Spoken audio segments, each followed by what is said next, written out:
Kawan WH, baru-baru ini dunia dikejutkan oleh serangan mendadak kelompok Hamas ke Israel di dekat perbatasan Gaza. Dilansir dari CNBC, serangan yang bertujuan untuk merebut kembali tanah air warga Palestina dari pendudukan Israel ini menjadi invasi terbesar yang paling mematikan dalam beberapa dekade terakhir. Serangan rentetan roket dari militan Hamas diluncurkan pada Sabtu 7 Oktober kemarin dan menyerang 22 lokasi di luar jalur Gaza, termasuk kota-kota dan komunitas lain sejauh 15 mil atau 24 km dari perbatasan Gaza.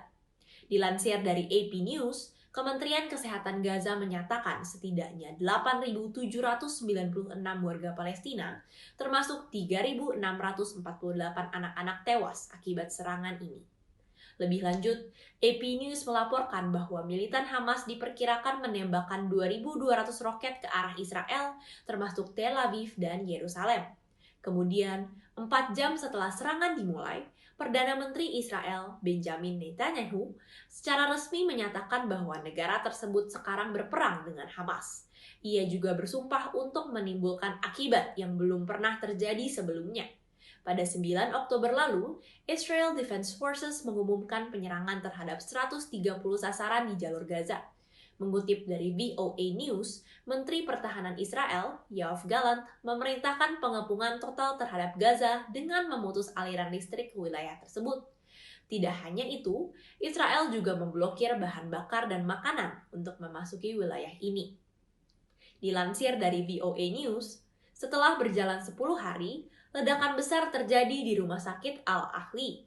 Tragedi ini menyebabkan setidaknya 471 korban tewas dan 342 orang terluka akibat serangan udara Israel, meskipun Israel membantah pertanggungjawaban. Pada 28 Oktober, Netanyahu mengumumkan bahwa perang terhadap Hamas memasuki fase baru dengan peningkatan serangan udara dan operasi darat yang lebih luas. Berita dari VOA News mencatat bahwa pada Jumat 3 November kemarin, 67% korban tewas di Gaza adalah perempuan dan anak-anak. Namun, pejabat Israel dan Amerika Serikat menyangkal hal tersebut dengan menyatakan bahwa Gaza membesar-besarkan jumlah korban sipil. Sebagai langkah untuk meminimalisasi dampak terhadap warga sipil, sejak 7 November, Israel melaksanakan jeda kemanusiaan selama 4 jam guna memberikan kesempatan kepada warga di kota Gaza untuk meninggalkan wilayah ini. Mengutip dari BBC, upaya ini menjadi nyata pada 8 November ketika sekitar 50.000 warga Palestina memanfaatkan kesempatan ini dan meninggalkan kota Gaza setelah pasukan Israel membuka jalan Salah Eldin. Konflik ini dimulai seiring dengan adopsi Resolusi 181 oleh Perserikatan Bangsa-Bangsa pada tahun 1947 atau yang lebih dikenal sebagai Partition Plan atau Rencana Pembagian. PBB merancang rencana ini untuk memecah negara Palestina menjadi dua entitas terpisah, yaitu Palestina dan Israel.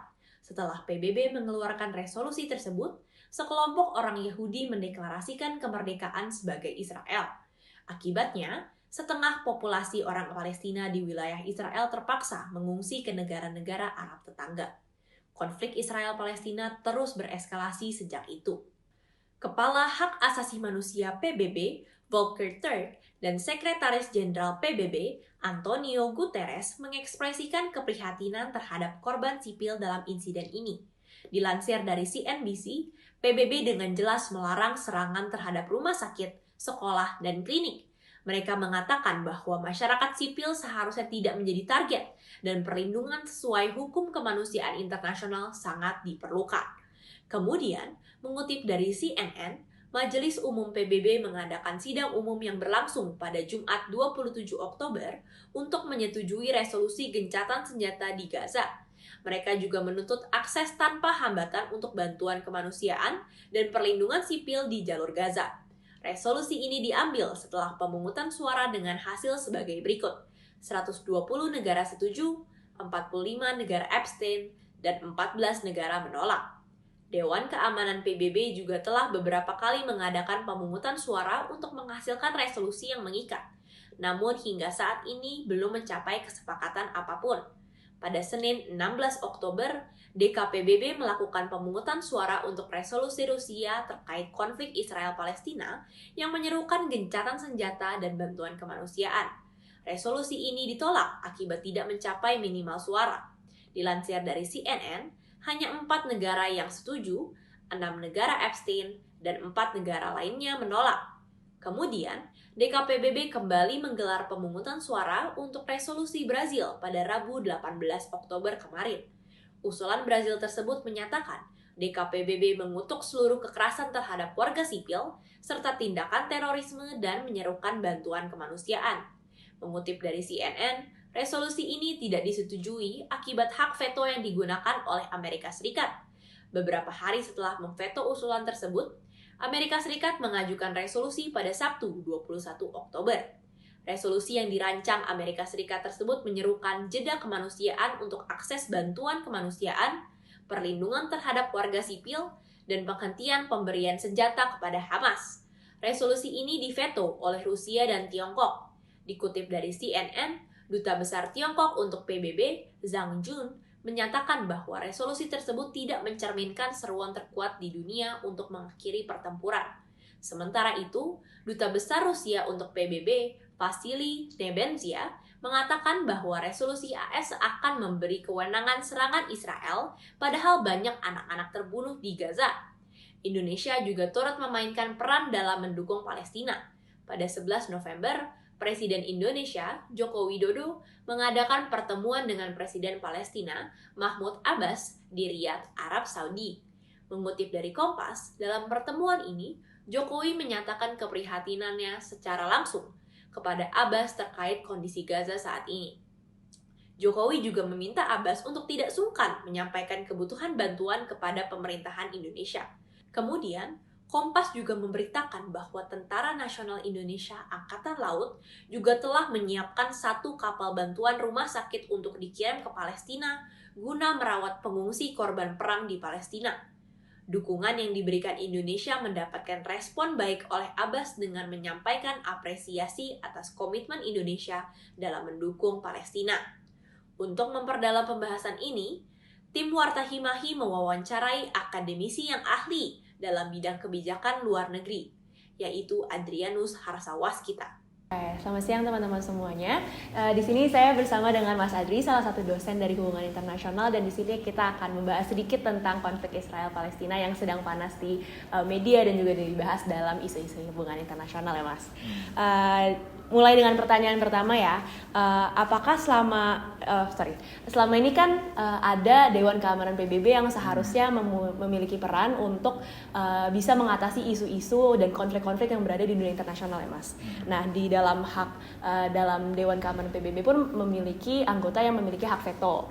Nah, apakah selama ada anggota tetap yang memiliki hak veto tersebut, resolusi untuk mencapai perdamaian Israel-Palestina ini tetap tidak mungkin untuk tercapai? Itu boleh dijawab dulu nanti. Oke, bisa dipastikan ya dalam kasus ini Dewan Keamanan pasti tidak akan berjalan secara lancar, terutama karena ada anggota-anggota yang memiliki veto dan pandangannya soal ini juga terpecah, terutama Amerika versus the world gitu kan kasarnya. Tapi sebetulnya dalam konteks ini yang akan berperan akan bergeser bukan ke Dewan Keamanan, tapi dipindah ke Majelis Umum.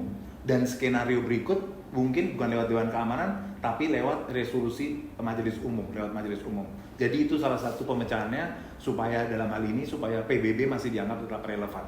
Itu kira-kira. Oke, kalau dengan jawaban seperti itu, berarti hak veto di sini bisa dibilang nggak relevan ya untuk menyelesaikan konflik ini ya? Iya, sangat tidak relevan. Karena sialnya Dewan Keamanan itu ada anggota-anggota yang punya hak veto, dan dalam prakteknya mereka punya kepentingan-kepentingan yang berbeda, punya sekutu-sekutu yang berbeda, dan itu sudah otomatis pasti akan saling memveto, itu sudah pasti. Oke, sip. Kita akan langsung ke pertanyaan selanjutnya. Apa aspek kunci dari konflik ini yang menurut Mas perlu mendapat perhatian lebih lanjut, terutama untuk mencapai resolusi untuk menyelesaikan konflik ini? Tampaknya saya tidak melihat bahwa ini akan selesai dalam secara mudah ya, karena sekali lagi ini menyangkut masa depan atau eksistensial dari masing-masing pihak, terutama khususnya Israel. Dan karena itu penyelesaiannya kalau menurut saya ya sampai capek, tidak ada pilihan. Karena sekali lagi masing-masing punya argumen, dan yang pasti Israel juga punya argumen. Dan sialnya kalau menurut saya minta maaf untuk mengatakan, argumen Israel yaitu bahwa Hamas sebagai penyerang itu tidak diakomodasi. Jadi tampaknya Israel akan jalan terus, dan tampaknya mereka sudah siap melawan dunia kasarnya, karena mereka membuktikan bahwa mereka dalam tanda petik benar, ya sekali lagi dalam tanda petik benar. Sedangkan sayangnya sampai hari ini kan kita jarang mendengar kan argumen Hamas seperti apa kan. Nah, kenapa mereka melakukan serangan kan kita tidak pernah dengar. Itulah kalau menurut saya makanya kenapa konflik ini tampaknya sejauh ini yang kalau saya lihat paling tidak sampai kemarin itu akan berjalan terus. Apalagi kemarin baru beberapa jam yang lalu sejumlah wartawan internasional sudah diajak ke rumah sakit Al-Shifa kan. Jadi mereka sekali lagi punya argumen kenapa mereka berperang. Dan sekali lagi Hamas saya tidak dengar suaranya bagaimana sih, kenapa mereka melakukan serangan dan seterusnya, itu tidak ada argumen yang jelas soal itu. Jadi sekali lagi saya pastikan atau saya duga konflik ini akan terus berjalan sampai salah satu capek gitu aja, atau sampai satu menyerah kasarnya. Oke, berarti apakah menurut Mas tidak ada langkah yang bisa diambil dari pihak-pihak yang berkepentingan untuk menyelesaikan konflik ini sampai sebelum mereka capek ini, atau kira-kira ada pihak yang bisa intervensi atau melakukan tindakan supaya konflik ini bisa selesai lebih cepat dari yang kira-kira diprediksikan? Kalau menurut saya sejauh ini tidak ada pihak-pihak yang bisa menyelesaikan dalam arti besok berhenti, itu tidak. Tapi tampaknya ada semacam penghalusan. Dalam hal ini adalah bantuan boleh masuk, humanitarian aid boleh masuk. Tetapi kalau sampai berhenti, besok gencatan senjata selesai, itu tampaknya masih panjang ya. Karena sekali lagi masing-masing pihak merasa benar, itu sialnya. Dan tidak ada titik berangkat yang sama untuk menghentikan konflik ini. Kan titik sebuah diplomasi harus mulai dengan titik berangkat yang sama. Dan hari ini kalau saya lihat tidak ada. Paling tidak kalau menurut saya mungkin kalau bisa selesai adalah kalau Israel merasa bahwa sandera itu sudah dibebaskan. Yang kalau saya nggak salah jumlahnya sekitar 100 atau 200 itu. Mungkin itu salah satu titik awal untuk menyelesaikan. Tapi selama hal itu tidak selesaikan, menurut saya akan jalan terus. Sejauh ini ya. Sejauh ini. Nah, tadi Mas Adri juga sempat ngomong kalau misalnya kelompok Hamas pun tidak bisa, belum sampai saat ini belum bisa memberikan pernyataan kepada publik, dan itu otomatis juga mengarah ke media-media yang mempublikasikan tentang isu-isu ini dalam artikel-artikelnya ataupun dalam konten-konten lainnya.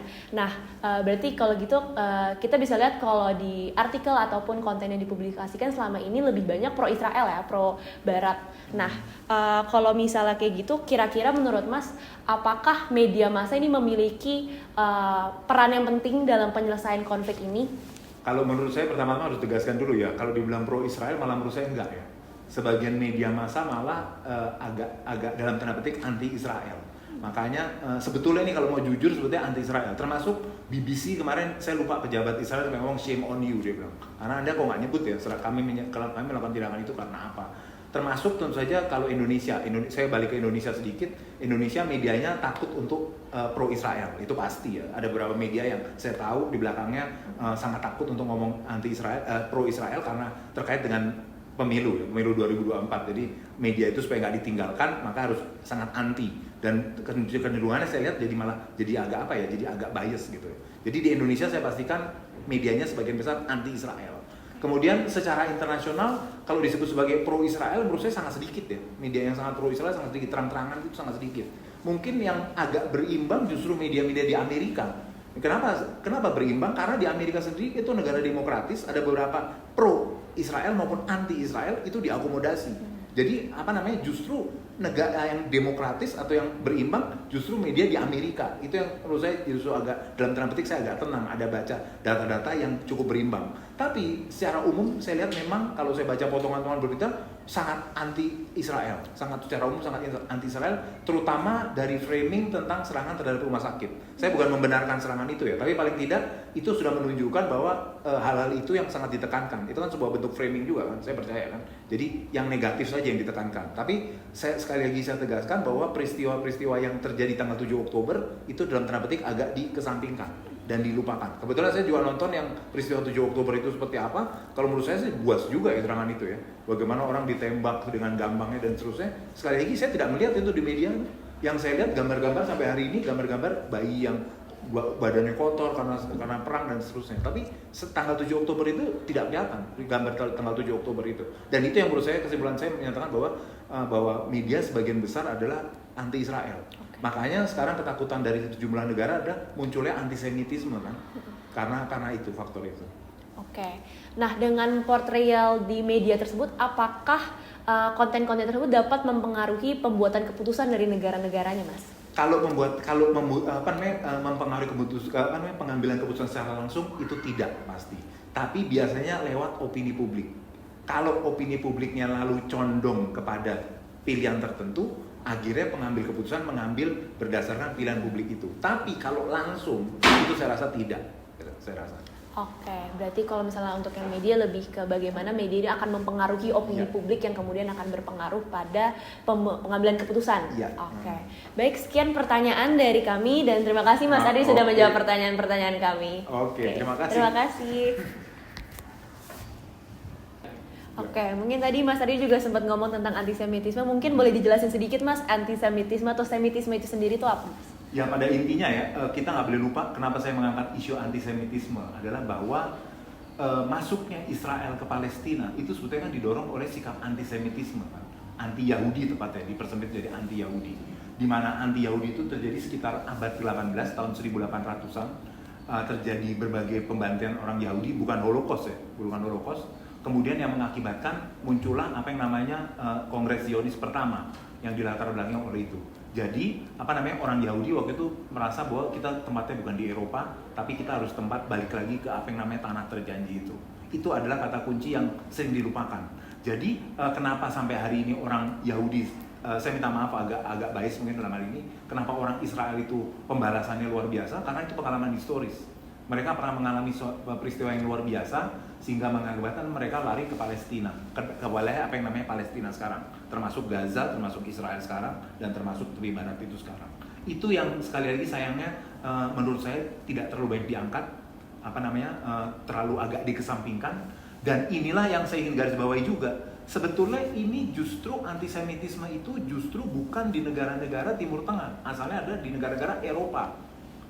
Jadi poin itu yang kenapa ketakutan antisemitisme itu karena sekali lagi kalau disingkat sebagai dunia versus orang Yahudi, yang itu juga sumber kekerasan yang terus berlanjut, yang kekerasan dilakukan oleh orang Israel itu.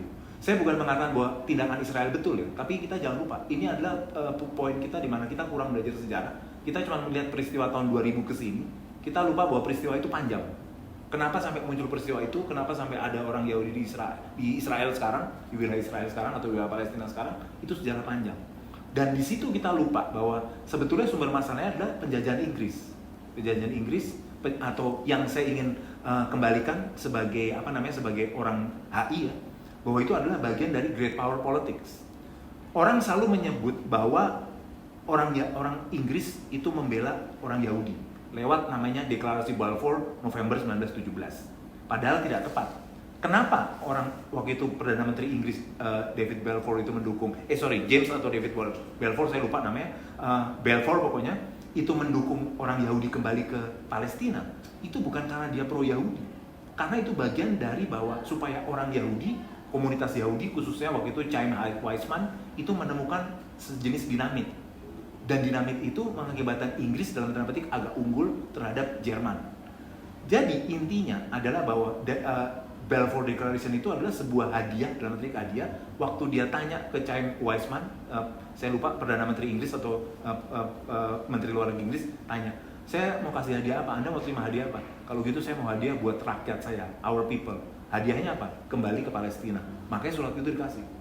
Surat itu atau Deklarasi Balfour itu dikasih. Itu yang sekali lagi saya ingin klarifikasi dari awal bahwa bukan karena Inggris pro Yahudi, tapi untuk konfliknya dengan Jerman. Kemudian kenapa Israel menjadi sebuah negara yang kuat atau kekuatan yang sangat kuat waktu itu? Karena dia tahu Inggris itu nggak bisa dipegang. Inggris itu nggak bisa dipegang, makanya dia muncul tentara irregular yang namanya Haganah masa lalu. Itu untuk apa? Bukan untuk memerangi orang Arab, untuk memerangi orang Inggris. Karena dia sadar suatu waktu ini akan ganti nih. Suatu waktu akan ganti, dia akan pro Arab. Dan itu betul terjadi. Kenapa? Karena waktu itu Inggris membutuhkan dukungan Arab. Lalu dia menjadi anti-Yahudi. Makanya jangan lupa, teroris itu juga waktu itu kelompok teroris seperti Irgun, kelompok Yahudi. Dan inilah yang menurut saya tidak fair dalam pemberitaan, dalam arti coba baca sejarah panjang. Sejarah itu akan menunjukkan kenapa sikap sesuatu itu, sikap itu lahir.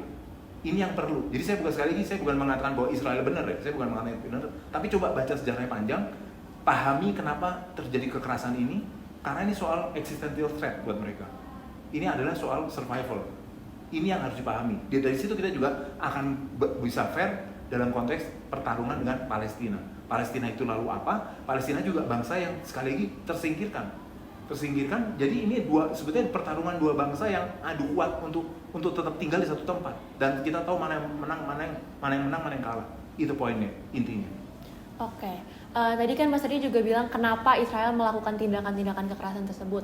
Tapi kalau misalnya untuk melihat teritorinya sendiri, berarti kan tadi Mas Adi bilang kalau misalnya Israel tuh datang dari perjanjian yang diberikan dari Inggris, datang ke wilayah Palestina yang sebenarnya isinya itu pun sudah ada orang Palestinanya.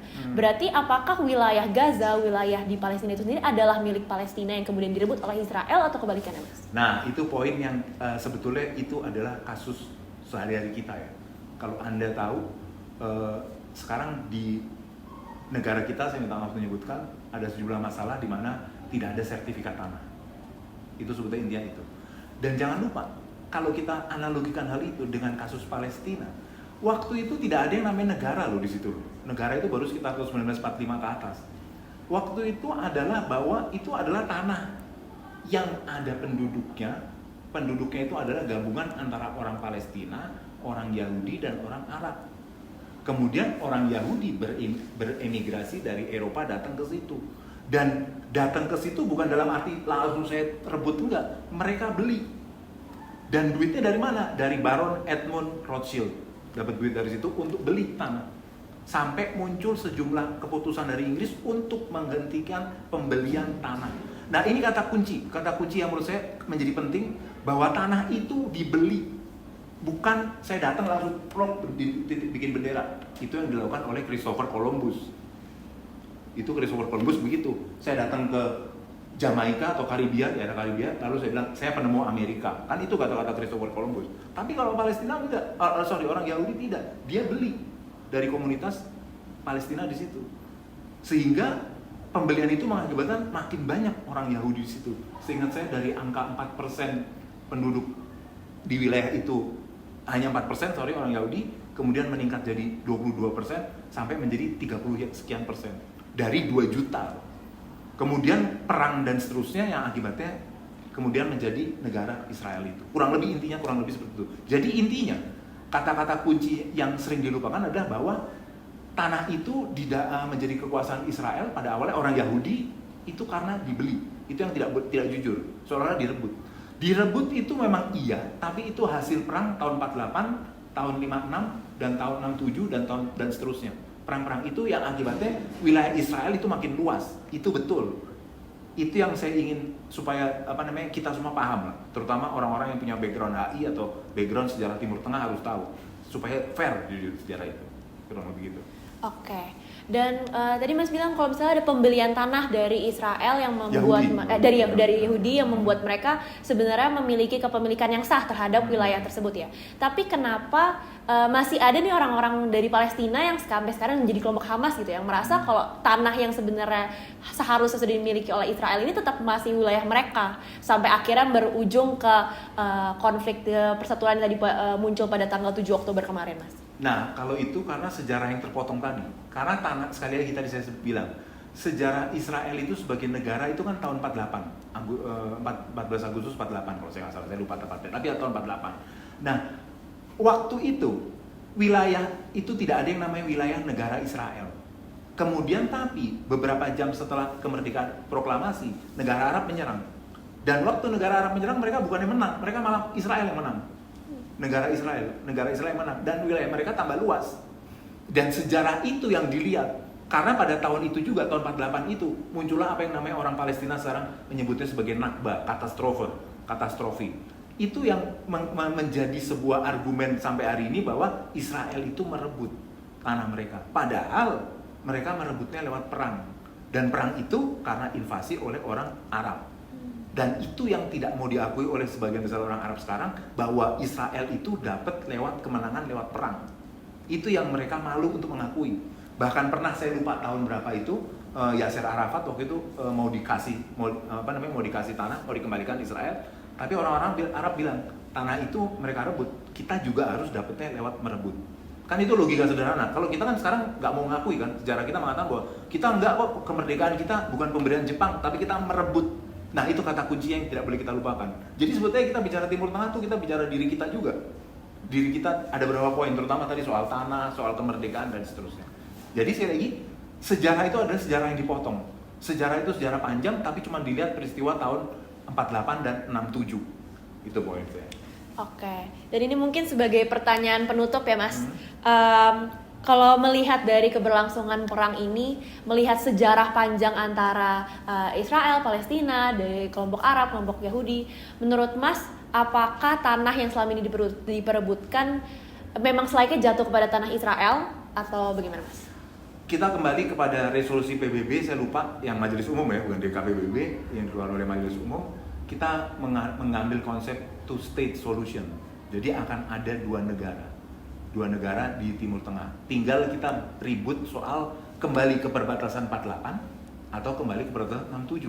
Waktu perbatasan 67 itu Sinai kemudian direbut, Yerusalem direbut, sehingga cuma tersisa tepi Gaza dan tepi barat dan jalur Gaza. Sekarang pertanyaannya cuma formula. Pertama, apakah terima nggak two state solution? Masalahnya Hamas sendiri tidak menerima. Kenapa? Karena kalau menerima berarti ngakui kan keberadaan Israel. Kalau kita mengakui negara Israel, kalau kita menerima two state solution berarti kita mengakui, dan itu poin itu yang tidak diterima. Jadi langkah pertama adalah bagi dua pihak saling mengakui keberadaan. Saling mengakui dulu keberadaan. Itu poin pertama, nggak bisa nggak. Kalau sudah saling mengakui keberadaan, baru akan ada two state solution. Kalau tidak akan selesai. Jadi langkah pertama adalah pengakuan keberadaan dulu.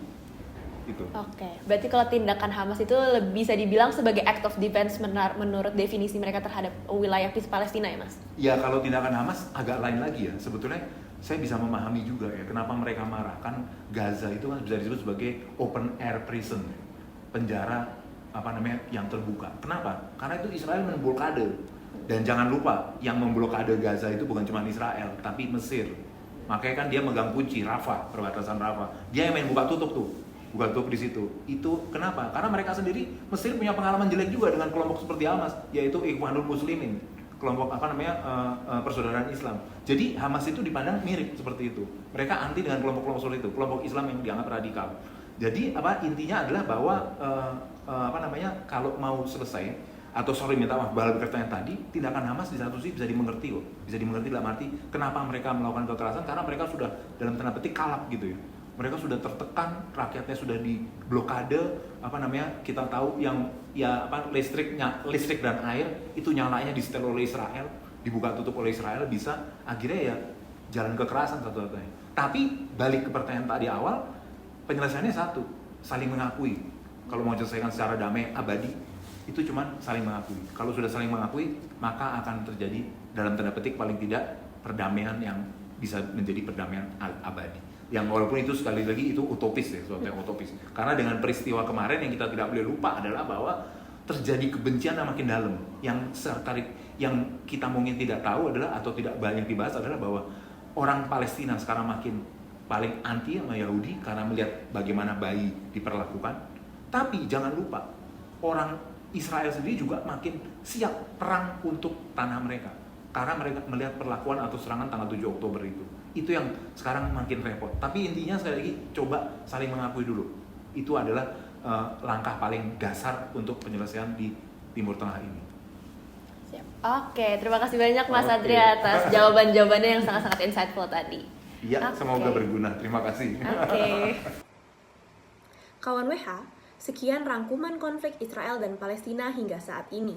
Nantikan berita lainnya hanya di Warta Himahi.